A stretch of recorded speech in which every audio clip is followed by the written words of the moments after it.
আর আমার নবীকে নিয়ে একটু আদর করলো। তারপরে কি হচ্ছে শোনেন। ও দাই যত এলো নগরে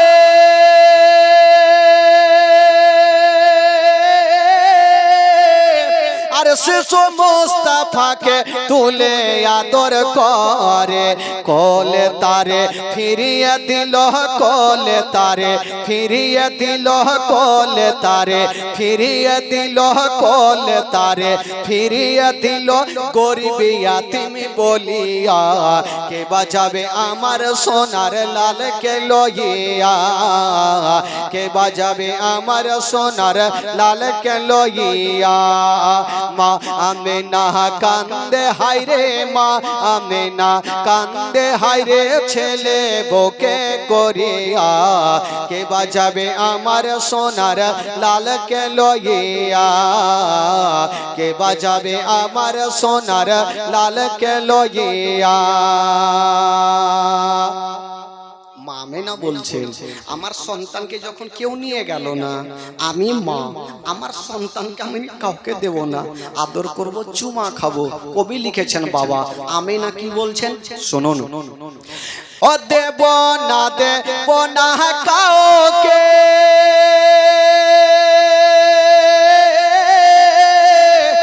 আর লালন পালন করব আমি নিজের কাছে। ও দেব না দেব না কাউকে আর লালন পালন করব আমি নিজের কাছে। মা আমেনার দিল বলে, মা আমেনার দিল বলে, মা আমেনার দিল বলে, দেখব পরাণ ভরিয়া কে বাজাবে আমার সোনার লালকে লইয়া, কে বাজাবে আমার সোনার লালকে লইয়া। ও থাকে তো যদি ছেলের পিতা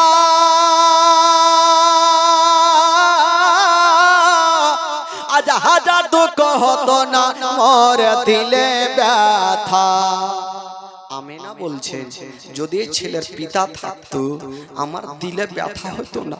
মা যার স্বামী জগতে নাই, মা তার দুনিয়াতে কিছুই নাই। মা আমেনা কাঁদছেন, স্বামী হারা আমেনা কাঁদছেন, চোখ দিয়ে পানি ঝরছে। আর কি বলছেন, হো থাকে তো যদি ছেলের পিতা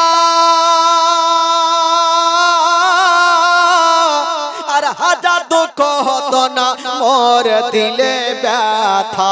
স্বামীর কথা মনে পড়লে, স্বামীর কথা মনে পড়লে, স্বামীর কথা মনে পড়লে কলে যা যাই ফাটিয়া কে বাজাবে আমার সোনার লালকে লইয়া, কে বাজাবে আমার সোনার লালকে লইয়া।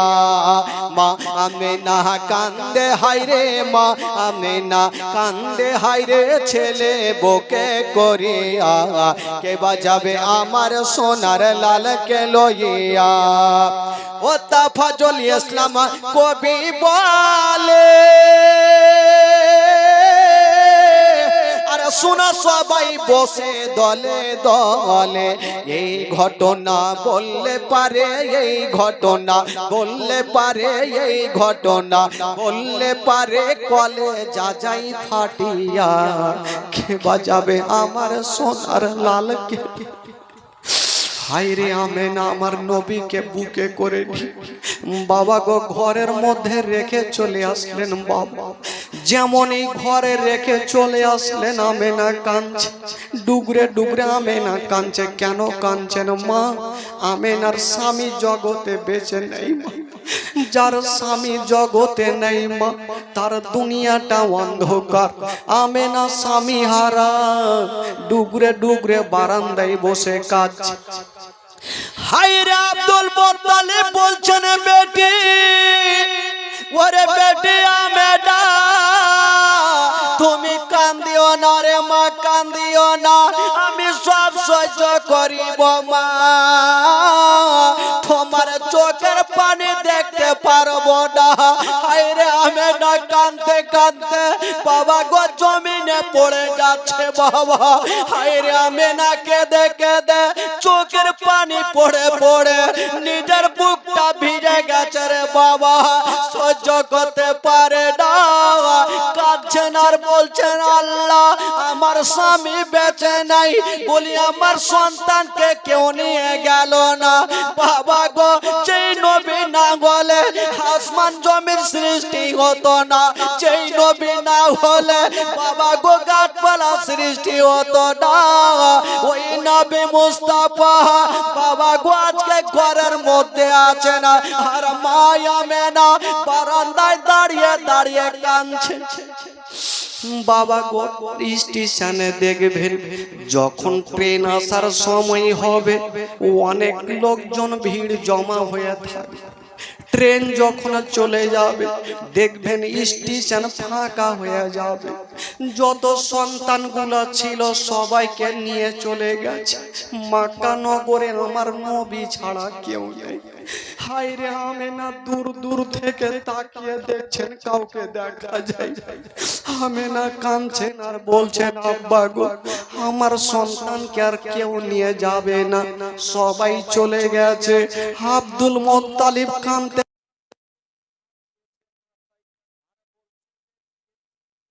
না মা তুমি চিন্তা করো না, আল্লাহ কেউ তোমার সন্তানকে নিয়ে যাবে। হায় রে আমেনা বলছে না আব্বা গো আমি জানি না আব্বা আমার স্বামী নাই বলে আমার কিছুই নাই। আমেনা একদিকে কান্দে, বীরদ আব্দুল মুত্তালিব একদিকে কান্দে, আমার নবী ঘরের মধ্যে আছে না বাবা। তবে যত মেয়েগুলা ছিল সমস্ত মেয়েগুলা সন্তানকে নিয়ে যাচ্ছেন, রাস্তা ধরে বাড়ির দিকে যাচ্ছেন। বাবা গো যেতে যেতে অর্ধেক রাস্তাতে হালিমার সঙ্গে দেখা হয়ে গেল। সুবহানাল্লাহ সুবহানাল্লাহ। অর্ধেক রাস্তাতে মা হালিমার সঙ্গে দেখা। তো মা হালিমা জিজ্ঞাসা করছেন বহিন তোমরা তো মক্কা থেকে আসলে, আচ্ছা বলো মক্কা নগর আর কোনো সন্তান আছে? মেয়েগুলা বলছে না হালিমা তুমি অর্ধেকটা এসেছো, আর মক্কা নগরে যেও না, বাড়ি ঘুরে চলো। কেন? মেয়েগুলা বলছেন হালিমা তুমি অর্ধেক রাস্তায় এসেছো, চলো বাড়ি ঘুরে চলো। তো মা হালিমা বলছে কেন, কি হয়েছে বলো? মেয়েগুলা বলছে না হালিমা মক্কা নগরে আর কোন সন্তান পাওয়া যাবে না। মা হালিমা ভাবছেন এত দূর আসলাম আর কোন সন্তান পাবো না। হারিস বলছে না হালিমা এক কাজ করো, এ মেয়েগুলা মিথ্যা বলে না, আমরা অর্ধেক রাস্তায় এসেছি, এখন মক্কা যাব না, আমরা বাড়ি ঘুরে যাব। মা হালিমার দিল বলছে, মনটা কেমন কেমন করছে, আমার ভাগ্যে কোনো সন্তান নেই। তবে মা হালিমা স্বামীকে একটা কথা বললেন, স্বামী গো আমরা মক্কা বাড়ি ঘুরে যাব না। বললো কেন? বলছে না স্বামী গো আমরা মক্কা নগর যাব, যদি কোন সন্তান পাই তবে নিয়ে আসব, আর সন্তান যদি না পাই তবে আল্লাহর কাবা ঘর তওয়াফ করে বাড়ি আসব। সুবহানাল্লাহ সুবহানাল্লাহ। স্বামী গো যখন চলে এসেছি তো ঘুরে গিয়ে লাভ নেই, একটু চলুন না, যদি কোনো সন্তান না পাই তো আল্লাহর কাবা ঘর তো তওয়াফ করা হবে। ঠিক আছে হালিমা, যখন তুমি বলছো তাহলে চলো।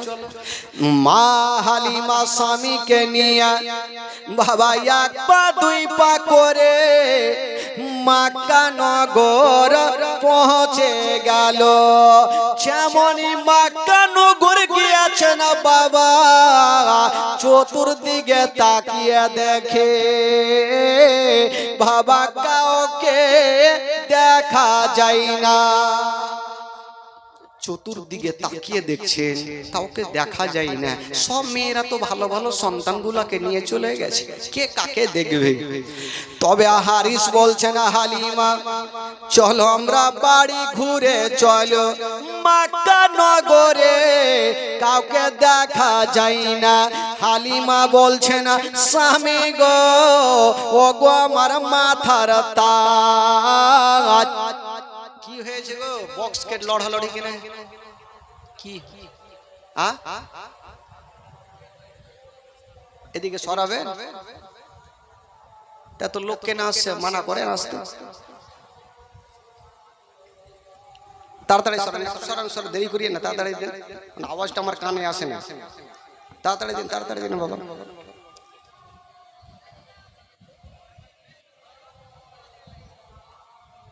হ্যাঁ হ্যাঁ, বাস হয়ে যাবে, এবার হয়ে যাবে। এবার মা বন্ধুকে বসান, কালকে থেকে আপনাদের একটু সংখ্যা কমিয়ে দিবেন, না এই বাড়িটা ভেঙে দেন কালকে জিসিপি নিয়ে। বেকার বেকার সামনে বাড়ি রেখেছে। মাওলানা তাফাজুলকে ডাকতে গেলে আগে বড় জায়গা করতে হবে, না হলে হবে না। হ্যাঁ,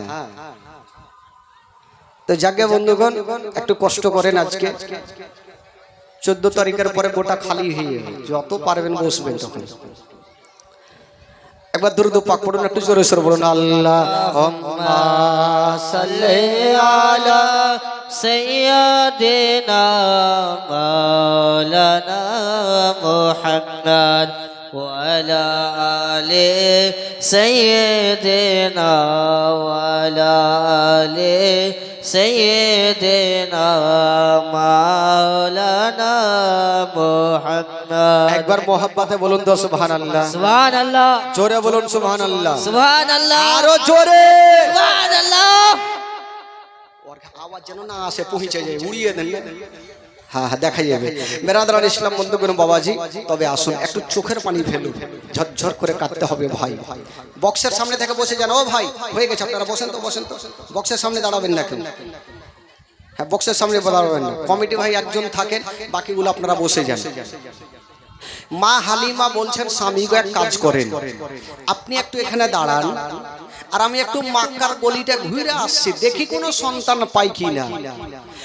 মা হালিমা স্বামীকে রেখে দিয়া যেমনই বাবা মক্কার গলিতে গিয়ে দেখছেন, চতুর্দিকে তাকিয়ে দেখছেন, মা কাউকে দেখা যায় না, সবারই জানলা দরওয়াজা বন্ধ, কেবল দূরে তাকিয়ে দেখে একটা বাড়ির দরজা খোলা আছে, আর একটা মা বারান্দায় বসে আছে। যে মেয়েটা বসেছিল ওটা অন্য কেউ নয়, যে মেয়েটা বসেছিল ওটাই হলো নবীর মা আমেনা। সুবহানাল্লাহ, সুবহানাল্লাহ। আমেনা বসে আছে, মাথাটা দিয়ে ঘুঙুরটা টেনে দিয়েছেন বাবা, আর আমেনা যেন বসে আছেন বাড়ির বারান্দায়, ডুগরে ডুগরে কাঁদছে আমেনা, আর অন্যদিকে বৃদ্ধ আব্দুল মুত্তালিব কাঁদছে।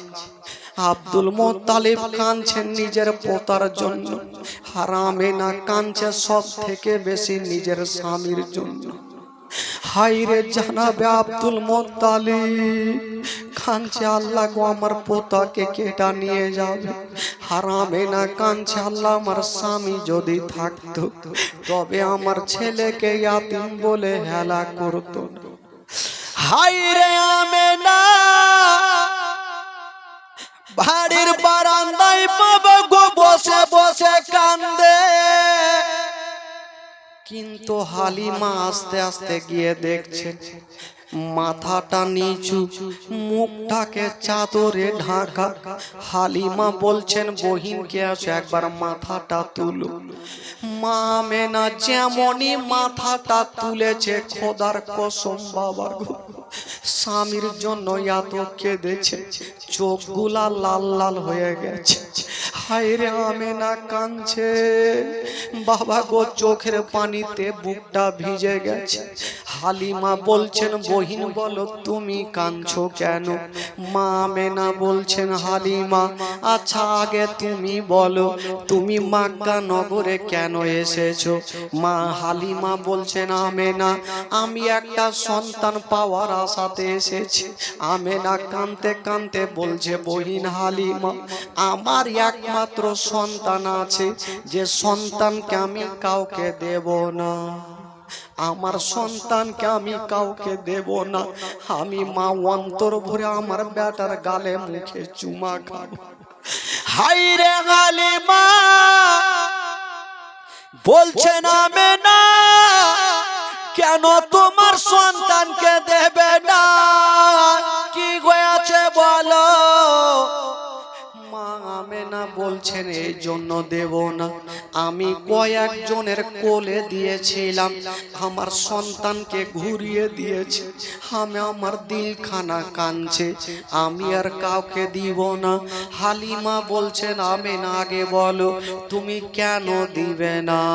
মা হালিমাকে বলতে লাগলো ও বহিন হালিমা শোনো, আমার সন্তান আছে গো, যার বাবা জগতে বেঁচে নাই। এই কথা মুখের কথা মুখে থাকলো, দূর থেকে হালিমার স্বামী হারিসের কানে শব্দটা পৌঁছে গেল। হারিস বলছেন হালিমা চলে আসো, ইয়াতিম সন্তানকে নিতে হবে না, চলে আসো। মা আমেনা বলছে আমি জানি আমার সন্তানের কথা বললে তোমরা নিয়ে যাবে না, এই জন্য আমার সন্তানকে আমি দিব না। হারিস বলছে না হালিমা যার বাবা বেঁচে নাই নিয়ে যাব না, চলে আসো। 2 বছর দুগ্ধ পান করাবে, বেতন কেটা দিবে। ওইদিকে বৃদ্ধ আব্দুল মুত্তালিব 70 বছর বয়স, কাঁদছে আর বলছেন ও হারিস চিন্তা করো না, বেটি হালিমা তুমি বেতনের চিন্তা করো না, আমার পোতাকে তুমি নিয়ে যাও, দুগ্ধ পান করাও, আমি তোমাকে ডবল বেতন দিব। আব্দুল মুত্তালিব কষ্ট করছে বাবারে, নিজের পোতার জন্য বলছেন আমি দরকার হলে তোমাদের ডবল বেতন দিব, আমার পোতাকে রেখে যেও না। হালিমাকে বারবার বলছে হালিমা চলে আসো। মা হালিমা টেনশনে পড়ে গেল, আমি এই আমেনার কথা শুনবো না আমি নিজের স্বামীর কথা শুনবো? ওইদিকে স্বামী বলছেন হালিমা যার বাবা নাই চলে আসো, নিতে হবে না। কিন্তু হালিমাকে মা আমেনা বলছেন বহি আমার সন্তানকে নিয়ে যাও। আব্দুল মুত্তালিব বলছেন আমার পোতাকে নিয়ে যাও, আমি ডবল বেতন দেব।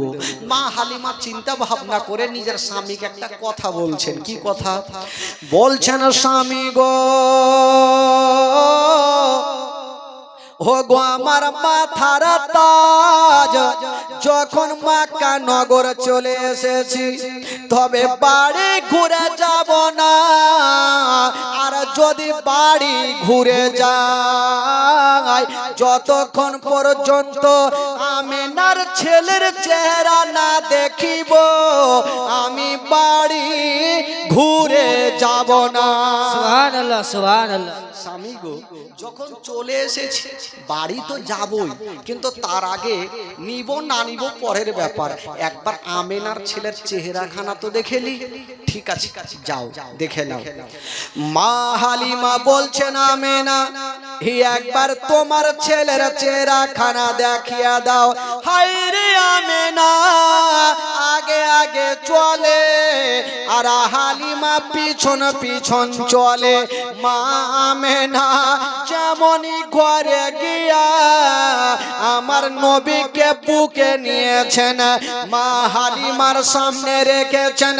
মা হালিমা আমার নবীর দিকে তাকিয়েছেন। বাবা খোদার কসম, যেই নবী না বলে আসমান জমিন সৃষ্টি হতো না, যেই নবী না হলে গাছপালা সৃষ্টি হতো না।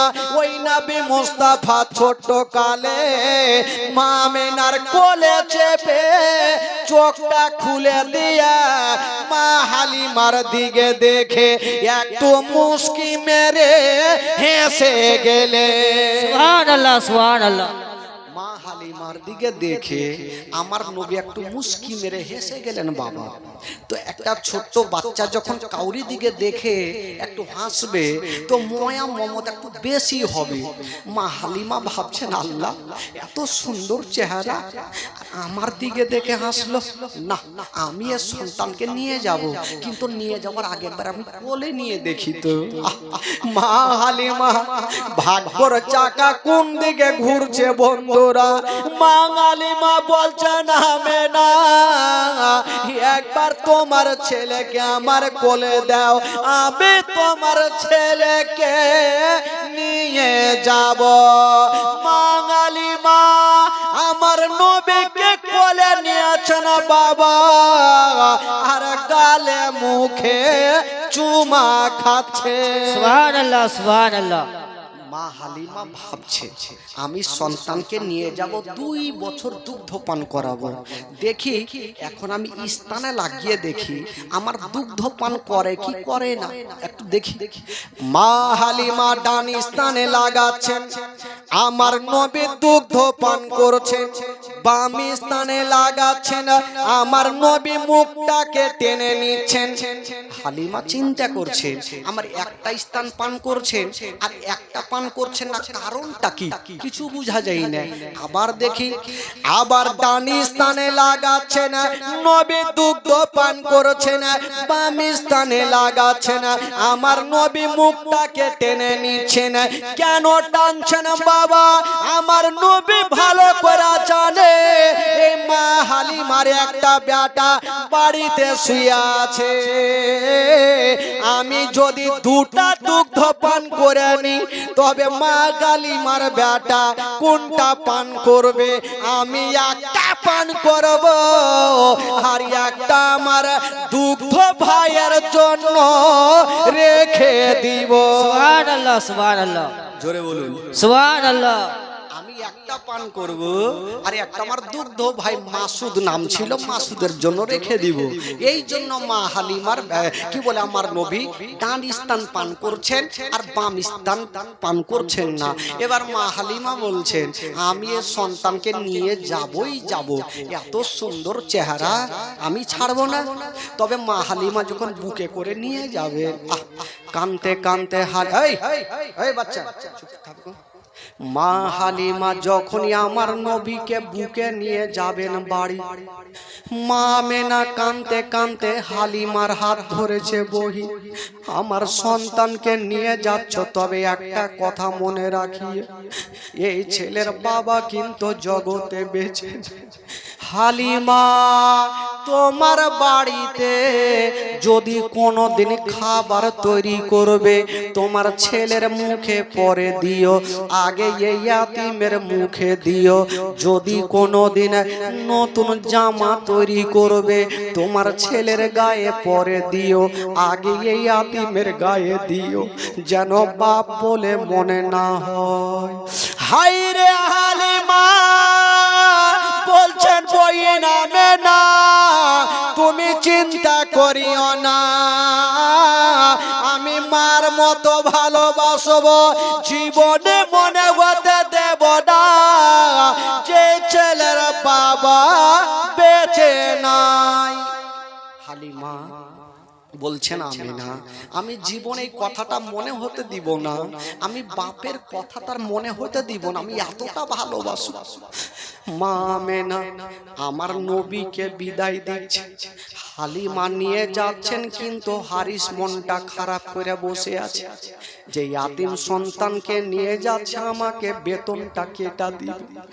বৃদ্ধ আব্দুল মুত্তালিব কানতে কানতে চলে আসিল, হালিমার হাতখানা ধরে বলছে বেটি রে তুমি আমার পোতাকে নিয়ে যাও, দুগ্ধ পান করাও, তবে বেটির আমার পোতাকে কষ্ট দিও না, যার বাবা জগতে বেঁচে নেই। তবে হালিমা, আমি যতদিন বেঁচে থাকবো মা, আমার পোতাকে দেখভাল করো, আমি তোমাকে ডবল বেতন দিব। মা হালিমাকে সান্ত্বনা দিয়ে আব্দুল মুত্তালিব আমার নবীকে বিদায় দিচ্ছেন। বাবা, এই যে আমার নবী যাচ্ছেন মক্কা থেকে তাইফ, মা হালিমার দেশ, কিন্তু হারিস আর হালিমা যে উটটাকে নিয়ে এসেছিল, ওই উটটা হাত পা ছেড়ে দিয়ে গাছের তলাতে কিন্তু বসে গেছে। হারিস চিন্তা করছে, মাথা চুলকাইছে, প্যাসেঞ্জার ছিলাম দুটা, হইলাম তিনটে, তো এই উটকে যতক্ষণ চাবুক না মারবে ততক্ষণ উঠে দাঁড়াবে না, আর যদিও দাঁড়িয়ে যায় তবে কোন প্যাসেঞ্জারকে নিয়ে যেতে পারবে না। এই চিন্তা ভাবনা করছে, মাথা চুলকাইতে ছিল ভাই। আর আমার নবী যাচ্ছেন কিন্তু উটের পাশে, যেমনই উটের পাশে যাওয়া, ওই উটকে ইশারা করতে হলো না, চাবুক মারতে হলো না, হায়রে বেজুবান জন্তু আমার নবীকে দেখে সলিড হয়ে দাঁড়িয়ে গেল। জোরে বলুন সুবহানাল্লাহ, সুবহানাল্লাহ। যখন সলিড হয়ে দাঁড়িয়ে গেছে তো হারিস মাথা চুলকাইতে লাগলো, মনে মনে ভাবছে আমার উটকে কোনো মারাত্মক জিন ভূতে ধরেছে। কারণ আসার সময় চাবুক মারতে মারতে দাঁড় করালাম, আর এখন চাবুক মারতে হলো না, ইশারা করতে হলো না, কেন দাঁড় হইলো? তো হারিস চিন্তা করছে, যাকে দাঁড়িয়ে যখন গেছে তবে স্বামী স্ত্রী উঠে চেপেই যায়। মা হালিমাকে বলছে না, হালিমা তুমি সন্তানকে নিয়ে পিছনে বসো, আর আমি আগে ধরে লাগাম টানবো।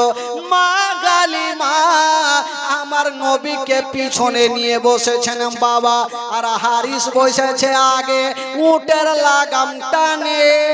কিন্তু হায়রে বেজুবান জন্তু পাথরের মতো দাঁড়িয়ে গেল, এক কদম আগে বাড়ে না। কেন আগে বাড়ে না? যদি বলুন তো ভাই, গাড়ির ড্রাইভার যদি পিছনে বসে আর প্যাসেঞ্জার যদি আগে বসে তো গাড়ি চলবে ভাই? জোরে বলুন, গাড়ি চলবে? নবীকে বসিয়েছে পিছনে আর হারিস বসেছে আগে, কোনো মতে চলে না, পাথরের মতো দাঁড়িয়ে গেল। হারিস ভাবলো একদম মারাত্মক জিন ভূতে ধরেছে, চলে না কেন? হারিস কিন্তু বাবা চাবুক নিয়ে তৈরি হচ্ছে উটকে মারার জন্য। ওই বেজুবান জন্তু বলছেন, আল্লাহ আজকে আমি কোনো মতে চলবো না। উট বলছে, আল্লাহকে আমি চলবো না, আমি কোনো মতে চলবো না। আমার মালিক যদি আমাকে মারতে মারতে মেরেও ফেলে দেয়, আমি চলবো না। অতক্ষণ পর্যন্ত চলবো না যতক্ষণ পর্যন্ত বিশ্ব নবীকে পিছন থেকে তুলে আগে না বসাবে। সুবহানাল্লাহ, সুবহানাল্লাহ। পিছন থেকে তুলে যতক্ষণ আগে না বসাবে আমি চলবো না। তোমার আল্লাহ বলছেন, এই জন্তু তুমি কি বুদ্ধি খুঁজে পাও না যে নবীকে পিছন থেকে তুলে আগে কি করে বসাবে? আল্লাহ কি করব? বলে এক কাজ করো, তোমার পিছনের দুটা পা এইভাবে চাড়ো আর ফেলো, চাড়ো আর ফেলো। তো হারিস বুঝতে পারবে যে পিছনে বাচ্চা আছে, পড়ে যাবে, তখনই আগে করবে, আর যেমনই আগে করবে তোর বেড়া পার হয়ে যাবে। উট বাবা তাই করতে লাগলো, পিছনের পা চাড় চার ফেলছে, ধাই ধাই করে ফেলছে। হারিস ভাবলো একে মারাত্মক জিন ভূতে ধরেছে। হালিমা পিছনে বাচ্চা আছে, পড়ে যাবে, তাড়াতাড়ি আগে নিয়ে বসো। যেমনই আমার নবীকে পিছন থেকে তুলে আগে বসালো, না ইশারা করতে হলো, না চাবুক মারতে হলো, হায়রে বেজুবান জন্তু হাওয়ার গতিতে চলতে আরম্ভ করে দিল। সুবহানাল্লাহ, সুবহানাল্লাহ। এত জোরে চলতে লাগলো, হারিস লাগাম থামতে পারে না। এই হারিস বুঝে গেল কোন চৈকাতে পড়ে জানটা লিবে। এত চলতে লাগলো ভাই। আজকাল দেখবেন কিছু কিছু যখন শ্বশুর বাড়িতে যুবক ছেলেরা পালসার পায় তো ওদের ভলিউম কেমন থাকে, ভলিউম খুব বেড়ে যায়। একটা ছেলে জানেন 17-18 বছর বয়স, শ্বশুর বাড়িতে একদম পালসার পেয়েছে, অ্যাপাচি, আর নিয়ে ভাই চলছে চলছে চলছে। তো চালাতে চালাতে দেখবেন যখন গাড়ি চালাবেন তো এই যে শার্টের বুটামগুলা থাকে না, তো হাওয়াগুলা ঢুকছে আর পিছনে জামাটা কিন্তু খুলে যাইছে। এর আগের মাথায় বলছে, থামরে জামা তুই খুলবি, তোর বাপকেও খুলতে দিব না। এই বাবা গাড়ি দাঁড় করালো আর শার্ট উল্টা করে পিনেছে, বুটাম লাগিয়েছে পিছনে। ভাবছে হাওয়া আর ঢুকবে না, লাগিয়ে তো গাড়ি চলছে চলছে চলছে, আর হঠাৎ করে একটা জায়গাতে গিয়ে অজ্ঞান হয়ে কিন্তু পড়ে গেল, অ্যাক্সিডেন্ট হয়ে। আর এমন গ্রামে পড়েছে ভাই, জোলহা গ্রামে। আর জোলহার সব দিনে বুদ্ধি হইল আদিহে। একটা জোলহা এসে উঠিয়েছে, বাপরে অ্যাক্সিডেন্ট হয়ে গেল। উঠিয়ে দেখছে বাপরে আর লল্লি কি ঘুরে গেছে, মানে বুটাম পিছনে দেখছে তো, ভাবছি আর গল্লাটা ঘুরে গেছে। বলে তাড়াতাড়ি সোজা করো, নচেত মইরে যাইবে। একটু বাইচা ছিল ভাই, গাছে সুন্দর করে বাইন্ধেছে আর দিয়েছে মারমারিয়া ঘুরিয়ে, যেটুকু ছিল ওইটি উড়িয়ে দিল। তো ওই রকম ভাই হারিস লাগাম থামছে, কিন্তু উট থামতে দেয় না। উট বলছেন ওগো আমার মালিক, আর তোমাকে লাগাম থামতে হবে না, তুমি যেইখানে যাবে এই জন্তু সেইখানে তোমাকে পৌঁছে দিব। জোরে বলুন সুবহানাল্লাহ। সুবহানাল্লাহ। উটের উপরে আমার নবী আছে, উট চলবে না? চলছে, এত জোরে চলছে, এত জোরে চলছে। আসার সমাতে অর্ধেক রাস্তাতে যে মেয়েগুলার সঙ্গে দেখা হয়েছিল, ওই মেয়েগুলার সঙ্গী হয়ে গেল। সুবহানাল্লাহ সুবহানাল্লাহ। ওই মেয়েগুলা বলছেন হালিমা, আচ্ছা বলো তুমি যে উটে গিয়েছিলে ওটা বিক্রি করে এটা নতুন কিনেছো নাকি? হালিমা বলছেন না বহিন, আমি যেটা উটে গিয়েছিলাম ওটাই উট আছে, কিন্তু প্যাসেঞ্জার আলাদা। সুবহানাল্লাহ। আচ্ছা বলুন তো আলাদা প্যাসেঞ্জারটা কে ভাই? জোরে বলুন। আমার নবী যদি উটে না চাপতো তো উটের শক্তি বাড়তো, আর আমরা আপনারা যদি উটে চড়ি তো শক্তি বাড়বে না? বাড়বে? কখনোই বাড়বে না বাবা গো। এবার ওই জন্তু এত জোরে চলতে লাগলো, মা হালিমার বাড়িতে আগেই পৌঁছে দিল। জোরে বলুন সুবহানাল্লাহ। সুবহানাল্লাহ। যেমনই যাওয়া, মা হালিমার ঘর অন্ধকার ছিল, আমার নবী যেমনই প্রবেশ করা, মা হালিমার ঘর আমার নবীর নূরে আলো হয়ে গেল। এই জন্য তো কবি লিখেছেন বাবা, ও নবী গেলেন মা হালিমার ঘরে,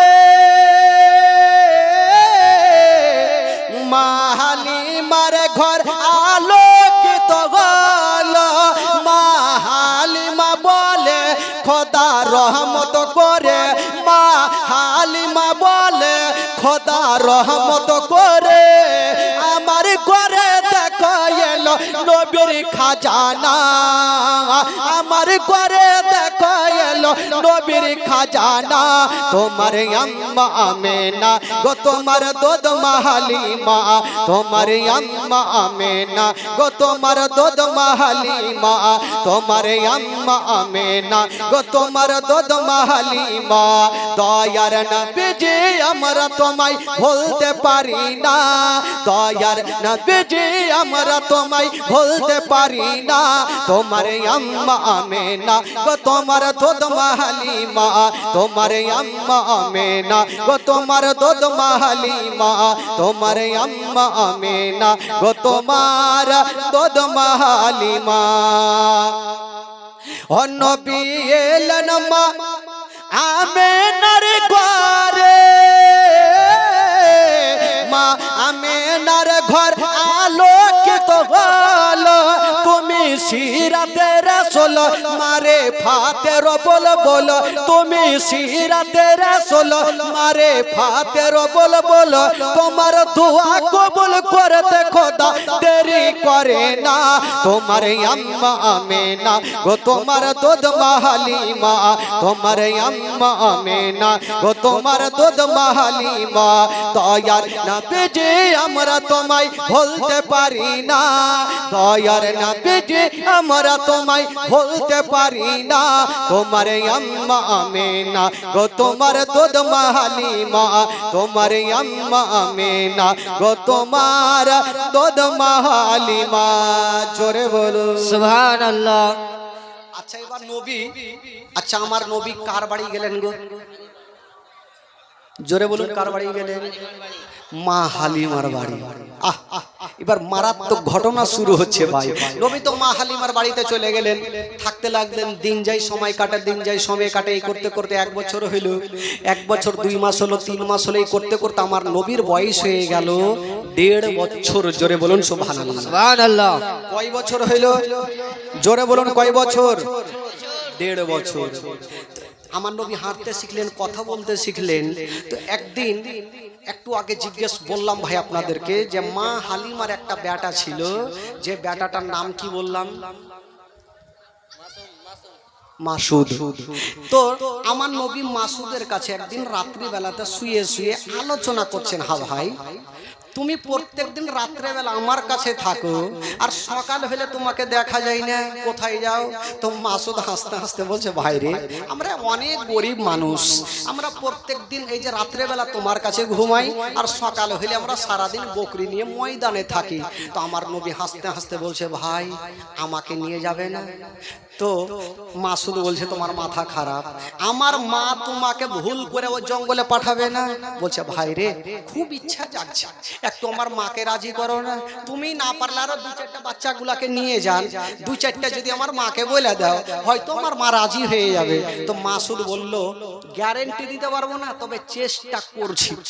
তো মাসুদ আর কয়েকটা পাড়ার ছেলে মা হালিমার সামনে দাঁড়িয়ে গেছে, আর কি বলছেন? বলছেন, মা গো আমার ভাই মোহাম্মদ বড় হয়েছে মা, আমরা জঙ্গলে যাব মা, তবে আমার ভাইকে জঙ্গলে নিয়ে যাব মা। মা হালিমা বলছে, তোদের মাথা খারাপ, ওটা আমার সন্তান নয়, ওইটা হলো আমেনার সন্তান। ওই সন্তানকে যদি জঙ্গলে কিছু হয়ে যায়, আমি আমেনা মুখ দেখাতে পারবো না, না বেটা আমি পাঠাবো না। মা হালিমা পাঠাবে না, আর বাচ্চা বাচ্চা ছেলেরা জিদখানা ছাড়ে না। কবি লিখেছেন, তোর মোস্তাফাকে দে না মাগো সঙ্গে নিয়ে যায়, তোর মোস্তাফাকে দে না মাগো সঙ্গে নিয়ে যায়, মোদের সাথে বসে চররে ময়দানে ভয় নাই, তোর মোস্তাফাকে দে না মাগো সঙ্গে নিয়ে যায়। মাসুদ বলছেন, মা চিন্তা নাই মা, আমরা জঙ্গলে নিয়ে যাব মা, কোনো অসুবিধা হতে দিব না। তো মা হালিমা পাঠাবে না, আর বাচ্চা বাচ্চা ছেলেরা জিদখানা ছাড়ে না। তো মা হালিমা একটা মনে মনে এরাদা করলেন, এই বেটাদেরকে এমন প্রশ্ন করব না উত্তর দিতে পারবে না, বেটাকে নিয়ে যাবে। বলছে, হারে বেটা কি হলো মা? হারে বেটা তোরা জঙ্গলে নিয়ে যাবি? বলে, হ্যাঁ নিয়ে যাবো। হারে বেটা জঙ্গলে নিয়ে যাবি, এত রৌদ্র লাগবে, তাপ লাগবে, তোরা কোথায় রাখবি? মাসুদ হাসতে হাসতে বলছে, মা গো রৌদ্র লাগবে না, তাপ লাগবে না, সেটা জঙ্গলে ব্যবস্থা করে রেখেছি। জোরে বলুন সুবহানাল্লাহ। সুবহানাল্লাহ। ওইটা কি ব্যবস্থা করলি বেটা? তখন মাসুদ হাসতে হাসতে বলছেন, মা গো কি ব্যবস্থা করেছি জানেন? বাবলা গাছের ছায়ায় নিয়ে বসবো সবাই ঘিরে, আরে খোড়মা পাতার তাজবা নাইয়া মা পড়িয়ে দেব শিরে। সুবহানাল্লাহ। সুবহানাল্লাহ। মাগো বাবলা গাছের তাজ বানাবো, আর ভাইয়ের মাথায় পড়াবো, রৌদ্র লাগবে না। জোরে বলুন সুবহানাল্লাহ। কবি লিখেছেন, মাসুদ বলছেন মাকে, মা কোথায় রাখবো জানেন? বাবলা গাছের ছায়ায় নিয়ে বসবো সবাই ঘিরে, আরে খোড়মা পাতার তাজবা নাইয়া মা পড়িয়ে দেব শিরে, আরে হাজির রব হামেশা তার খিদমতে সবার, তোর মোস্তাফাকে দে না মাগো সঙ্গে নিয়ে যায়, তোর মোস্তাফাকে দে না মাগো সঙ্গে নিয়ে যায়। একটার তো উত্তর হয়ে গেল। মা হালিমা বলছে, দেখ বেটা একটা তো উত্তর দিলি, এবার এমন একটা প্রশ্ন করব জিন্দেগিতে দিতে পারবি না। বলছে, আরে বেটা জঙ্গলে নিয়ে যাবি, বাবলা গাছের ছায়াতে রাখবি, রোদ্র লাগবে না, সেটা বুঝলাম। আরে বেটা পেট তো আছে, যদি ক্ষুধা পাই তখন জঙ্গলে কি খাওয়াবি? মা হালিমার মনের ধারণা জঙ্গলে খাবার পাবে না আর বেটাকে নিয়েও যাবে না। বলছে আরে বেটা জঙ্গলে কি খাওয়াবি? মাসুদ হাসতে হাসতে বলছেন মা গো, ওই জঙ্গলে ক্ষুধাও লাগবে না, পিপাসিও লাগবে না, আমরা সেটা ওই জঙ্গলে ব্যবস্থা করে রেখেছি। জোরে বলুন সুবহানাল্লাহ। সুবহানাল্লাহ। ওইটা আবার কি ব্যবস্থা করলি রে বেটা? তখন মাসুদ বলছেন মাগো কি ব্যবস্থা করে রেখেছি জানেন? খেতে দেব খেজুর মেথি, ক্ষুধা যদি পাই, আরে তোমার দুধ পাতার ঠোঙাই দেব পিপাসা। সুবহানাল্লাহ সুবহানাল্লাহ। খেতে দেব খেজুর মেথি, ক্ষুধা যদি পাই, আরে তোমার দুধ পাতার ঠোঙাই দেব পিপাসায়, আরে হাজির রব হামেশা তার খিদমতে সবার, তোর মুস্তাফাকে দেনা। মাইক ম্যান কই? ওর বক্স উড়িয়ে দিন লাগছে। মাইকম্যান ভাই তাড়াতাড়ি এসো, বক্স ঠিক করো রে ভাই রে, না হইলে আরো দু চারটা আরো কেটে যাবে। আছে না উসিতে গেছে? আছে আছে হ্যাঁ হ্যাঁ আছে আছে ভাই, তাড়াতাড়ি আসো, কারণ আমার বক্স কেটে গেছে আর আওয়াজ হয়নি। তো মা হালিমা সাদিয়া রাদিয়াল্লাহু তাআলা আনহার কি বলে, যখন উত্তর দিয়ে দিচ্ছেন বাবা গো, তো মা হালিমা বলছে হারে বেটা, ও ভাই তাড়াতাড়ি দাও রে ভাই, একটু হাটপাট করো, কেটে গেল কেন? হ্যালো হ্যালো হ্যালো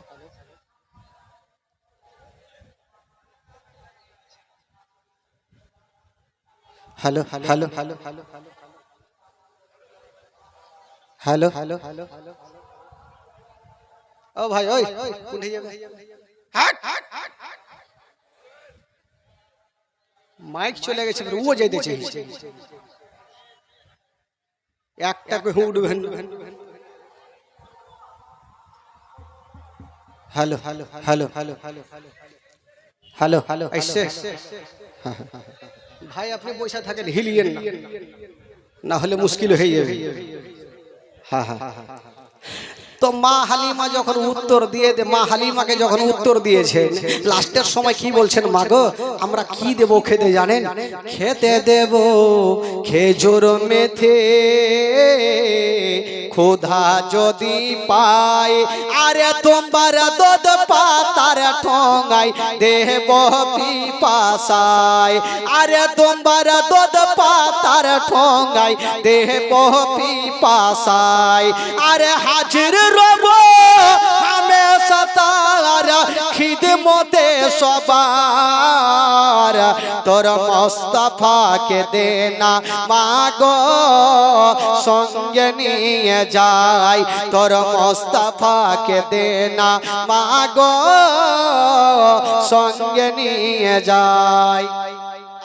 উত্তর যখন হইল, মা হালিমা বলছেন বেটা যাও, জঙ্গলে যখন তোমরা এত ব্যবস্থা করে রেখেছো, যাও তোমাদের সঙ্গে পারমিশন দিয়ে দিলাম। ও যুবক বন্ধুরা, ও গো সোনামানিকেরা, বাবা গো এবার মাসুদ আমার নবীকে নিয়ে বাবা গো জঙ্গলে পৌঁছে গেছেন। যেমন জঙ্গলে যেতে নাই বাবা গো, সেখানে একটা ঘটনা ঘটে গেল, আমার নবী চলে গেছেন। যেমনই যেতে নাই বাবা, বাচ্চা বাচ্চা ছেলেরা অন্যদিকে খেলাধুলা করে, আর আমার নবী মুস্তাফা একটা গাছের তলাতে দাঁড়িয়েছিলেন। যেমন দাঁড়িয়ে আছেন বাবা, জঙ্গলের দিক থেকে কয়েক কয়েকটা বড় বড় বাঘগুলা বেরিয়ে গেছে আমার নবীকে ঘেরাও করে নিয়েছেন বাবা। যেমনই ঘেরাও করেছেন মাসুদ দূর থেকে বলছেন আল্লাহ জানি না আমার ভাইকে বাঘে ঘেরাও করে নিয়েছে, হয়তো জিন্দা রাখবে না। মাসুদ কাঁদতে কাঁদতে বাড়ি পালিয়ে গেল, মার বুকে লেগে গেছে। মা গো সব শেষ হয়ে গেল, মা বরবাদ হয়ে গেল। মা কি হলো রে বেটা? বলছেন মা গো আমরা জঙ্গলে বকরি চড়াইতেছিলাম মা, হঠাৎ করে দেখলাম মা জঙ্গল থেকে বাঘগুলা বেরিয়ে এসে আমার ভাইকে ঘেরাও করে নিয়েছে মা, হয়তো আমার ভাই জিন্দা বেঁচে নাই। এই কথা বলতে নাই মা খালি মার মাথার ওপরে মনে হচ্ছে পাহাড় চেপে গেল। আল্লাহ গো ওইটা আমার সন্তান নয়, ওইটা হলো আমিনার সন্তান। ওই সন্তানকে যদি কিছু হয় আমি আমিনাকে মুখ দেখাতে পারবো না। মা হালিমা বলছেন বেটা রে, ওরে লাডলা দুলারা, ওরে কলেজার পাড়া, ওরে নয়নের তারা, তাড়াতাড়ি করে আমাকে জঙ্গলে নিয়ে চলো। বাবা গো মাসুদ মা হালিমা জঙ্গলের দিকে চলে যাচ্ছেন বাবা। অর্ধেক রাস্তা গিয়েছেন আর ওই দিকের কি ঘটনা ঘটেছে বাবা, যে বাঘগুলো আমার নবীকে ঘেরাও করেছিল আমার নবীর কি ক্ষতি করেছিল? না রে বাবা না, কি করেছিল? জঙ্গল থেকে একটা একটা করে বাঘগুলা বেরিয়ে এসে আমার নবীর কদমে চুমা দিয়েছিল। সুবহানাল্লাহ সুবহানাল্লাহ জোরে বলুন সুবহানাল্লাহ, আরো জোরে সুবহানাল্লাহ। জঙ্গলের বাঘগুলা বেরিয়ে এসে আমার নবীর কদমে চুমা দিয়ে লাইন ধরেছেন বাবা। সমস্ত বাঘগুলা আমার নবীর কদমে চুমা দিয়ে লাইন ধরে আছেন বাবা। আর ওইদিকে মা হালিমা আর মাসুদ দৌড় দিয়ে চলে আসেন। আমার নবী তাকিয়ে দেখছেন আমার মা যদি বাঘগুলাকে দেখে লাই তবে মা ভয় পেয়ে যাবে। আমার নবী বলছেন 1.5 বছর বয়সে আমার নবী বলছেন ওরে বাঘেরা এবার তোরা জঙ্গলে চলে যা, আমার মা যেন দেখতে না পায়। জঙ্গলের বাঘগুলা জঙ্গলে চলে গেল আর মা হালিমা দৌড়াতে দৌড়াতে গিয়া আমার নবীকে টেনে বুকে লাগালো। ওরে লাডলা দুলারা, আমি শুনলাম বেটা তোমাকে বাঘে ঘিরেছিল। আমার নবী বলছেন মা গো যা শুনেছ মা অতি সত্য কথা মা, তবে মা গো বাঘগুলা আমার কোনো ক্ষতি করে না। কি করেছিল রে বেটা? বলছেন মা গো জঙ্গলের একটা একটা করে বাঘগুলা এসে মা আমার কদমে চুমা দিয়েছিল। মা হালিমা ভাবলো আমার এই বেটাকে কোনো মারাত্মক জিন ভূতে ধরেছে। আমি জীবনে শুনিনি একটা জঙ্গলের বাঘ কাউরি কদমে চুমা দিবে। না, হয়তো আমার বেটাকে কোনো হাওয়া বাতাসে ধরেছে। না, আর এই বেটাকে আমি ভুল করে ও জঙ্গলে পাঠাবো না। বেশ পাঠাই না ভাই। নবীর বয়স যখন প্রায় 2 বছর হতে চললো, 1 মাস বাকি, তো নবী কিন্তু 3, 4, 5 মাস থেকে জঙ্গলে যাই না। তো বাঘগুলা একবার নবীকে দেখেছে, যারা যে নবীকে একবার দেখেছে বারবার দেখার ইচ্ছা জাগবে। জোরে বলুন। তো বাঘগুলারও ইচ্ছা জাগছে। তো বাঘগুলো একটা মিটিং বসেছে, মানুষের মধ্যে যেমন মিটিং হয় তো বাঘের মধ্যে মিটিং হচ্ছে। বাঘগুলো আলোচনা করছে, হারে নবী অনেক দিন থেকে জঙ্গলে আসেনি, নবীর সঙ্গে কি আর দেখা হবে না? তো আলোচনা হলে এক কাজ করো, আমরা হাড় মারিয়ে হালিমার বাড়িতে যাব, নবীকে দেখব, জিয়ারত করে চলে আসবো। আলোচনা হয়ে গেল। তো একটা দল বাঘের চলে যাচ্ছেন কিন্তু বাবা কাকে? নবীকে দেখতে। তো বাঘের যে সর্দার ওই বলছে তোরা কোথায় যাবি? বলে আমরা যাব নবীকে দেখতে। বলে তোরা যাবি যা, একটাও বাইচে আসবি না, কার নাক বোঁচা হইবে, কার দাঁত ভাঙবে, কার মুখ টেঁড়া হইবে। বলে কেন? বলে তোদের ধারণা তোরা নবীকে দেখবি, কিন্তু আশেপাশের লোকজনের লাঠি কুণ্ঠে পড়বে রে। বলছে পিঠে, তো পিঠের চামড়া থাকবে। বলে তাহলে কি করবো? বলে শোন, নবীকে দেখার একটাই উপায় আছে। বলে কি উপায়? বলে যখন কালকে মা হালিমার বেটা মাসুদ যখন বকরি নিয়ে আসবে, তোরা সমস্ত বড় বড় বকরি গুলাকে ধরে ফেলবি। আর ওই বকরি ছুটাতে যদি আসে, সাধারণ লোক আসবে না, যদি আসে তবে শেষ জামানার নবী আসবে। আর নবী যখন আসবে তোরা নবীকে অন্তর ভরে আদর করে নিবি। জোরে বলুন সুবহানাল্লাহ। তো সর্দার তো যাকে তাকে বানা যায় না, দেখে শুনে সর্দার বানাইতে হয়। আজকাল তো সর্দার গ্রামে প্রচুর আছে ভাই। একটা সর্দার একটা লোককে ডাকলো, ওই লোকটা জীবনে নামাজ পড়েনি, ওকে ডাকে বলছে এই শোন। লোকটা চলে আসলো চটচট করে চায়ের দোকানে, তো বলছে আরে তুমি কি নামাজ পড়ো? বলে না পড়ি না। বলে যাও, আজ থেকে তুমি গন্তি করে 40 দিন নামাজ পড়ো, আমি তোমাকে 10,000 টাকা দিব। তো সর্দার একটু চালাক মানুষ, তো সর্দারের মনের ধারণা এই লোকটা যদি 40 দিন কন্টিনিউ নামাজ পড়ে অভ্যাসটা লেগে যাবে, অভ্যাস লাগলে নামাজ আর ছাড়বে না। টাকা দেওয়ার জন্য বলিনি, এমনি লোভ দিয়েছে ওকে, টাকার লোভ না কার নেই। আর ওই লোকটা ভেবেছে বাপরে 40 দিনে 10,000 পাবো, তো পড়বো না কেন?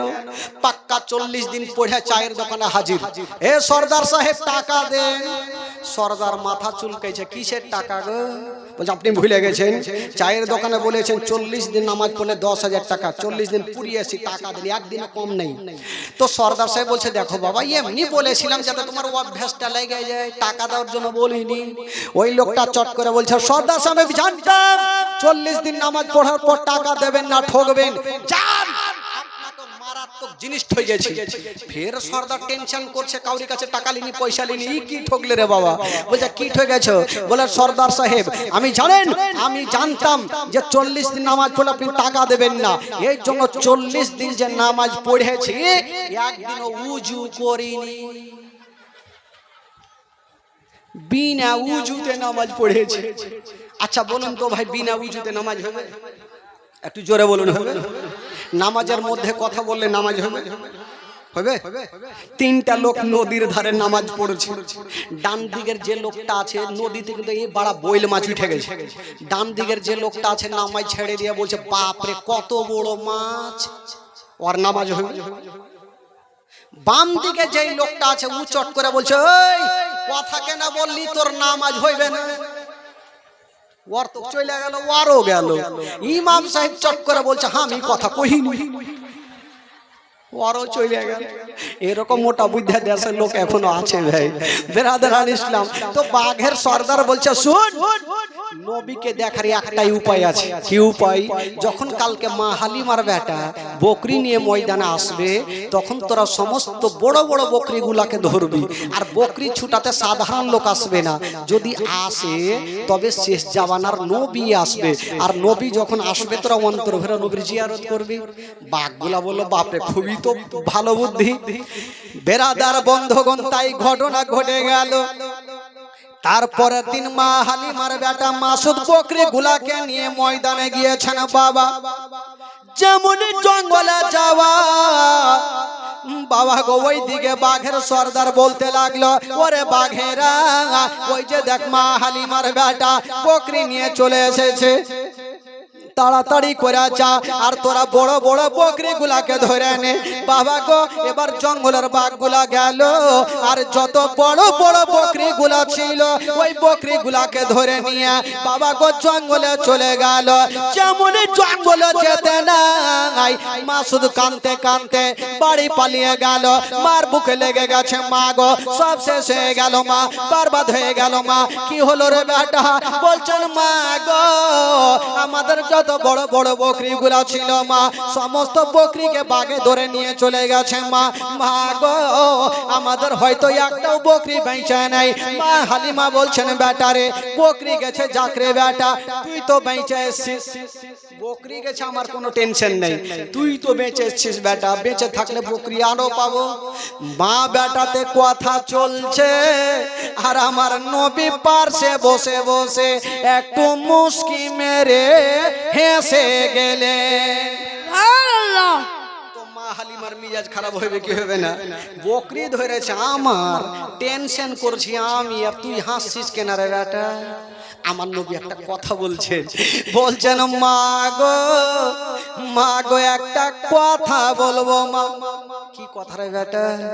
বলছেন মা গো আমাকে যদি পারমিশন দাও মা, আমি জঙ্গলে যাব মা, আর যত বকরি গুলা আছে মা সমস্ত বকরিকে ছুটিয়ে নিয়ে আসবো মা।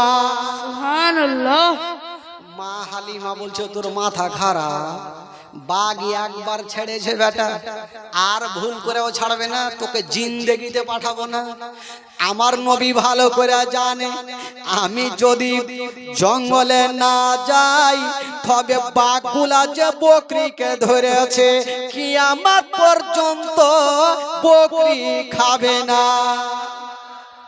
আমাকে যাইতেই হবে। আমার নবী বুঝে গেছেন আমার নবী হচ্ছে রাহমাতুল লিল আলামিন, সবারই মনের কথা জানেন। জোরে বলুন সুবহানাল্লাহ। যারা জীবনী শুনছেন আমার নবী প্রত্যেকের মনের কথা জানে কি জানে না গো? জোরে বলুন জানে কি জানে না? আমার নবী সব জানেন। আমার নবী জানে আমি যদি না যাই তো বাঘগুলা কিয়ামত পর্যন্ত বকরিকে খাবে না, আমাকে যাইতেই হবে। মা তো রাজি হয় না, কি করে যাব?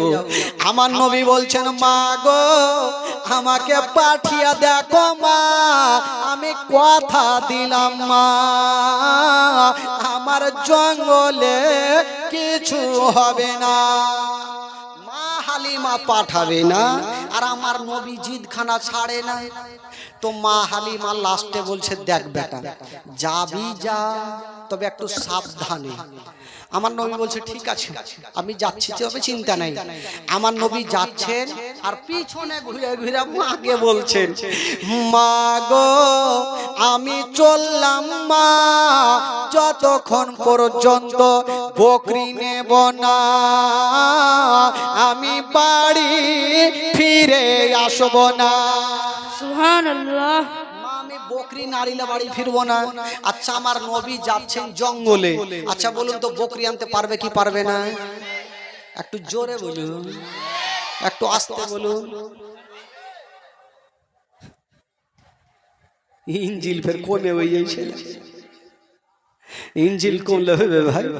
বাবা গো এবার নবী আমার যাচ্ছেন জঙ্গলে, দেখেন বাঘের কাছ থেকে কি করে আবার নবী বকরি নিয়ে আসবে। আমার নবীকে একটা বাঘ পর্যন্ত চিনে। কবি লিখেছেন বাবা ও শিশু বেলায় দয়ার নবী গেলেন একদিন ময়দানে, সূর্য তখন লুকিয়ে দেখেন নবী আছেন কোনখানে। জোরে বলুন সুবহানাল্লাহ। ও শিশু বেলায় দয়ার নবী গেলেন একদিন ময়দানে, সূর্য তখন লুকিয়ে দেখেন নবী আছেন কোনখানে। সামনে দুটি হাত, সামনে দুটি হাত রহমতেরই সাকিনা, সামনে দুটি হাত রহমতেরই সাকিনা, দিন দুনিয়ার বাদশা সে যে তাজদারে মদিনা। তাই হালিমা তোমার কোলে কে এসেছে দেখো না, ও কি মেরে দেখো না, কাছে গিয়ে দেখো না, দাঁড়া হয়ে দেখো না, খুশবু সঙ্গে দেখো না, দিন দুনিয়ার বাদশা সে যে তাজদারে মদিনা। ও মেঘে এসে ছায়া করেন মোর নবীর মাথাতে, সর্প এসে হাওয়া করেন মোর নবীর গায়েতে। মেঘে এসে ছায়া করেন মোর নবীর মাথাতে, সর্প এসে হাওয়া করেন মোর নবীর গায়েতে। সামনে দুটি হাত, সামনে দুটি হাত রহমতেরই সাকিনা, সামনে দুটি হাত রহমতেরই সাকিনা, দিন দুনিয়ার বাদশা সে যে তাজদারে মদিনা। তাই হালিমা তোমার কোলে কে এসেছে দেখো না, ও কি মেরে দেখো না, কাছে গিয়ে দেখো না, তাড়া হয়ে দেখো না, খুশবু সঙ্গে দেখো না, দিন দুনিয়ার বাদশা সে যে তাজদারে মদিনা। সুবহানাল্লাহ। আরো জোরে বলুন সুবহানাল্লাহ।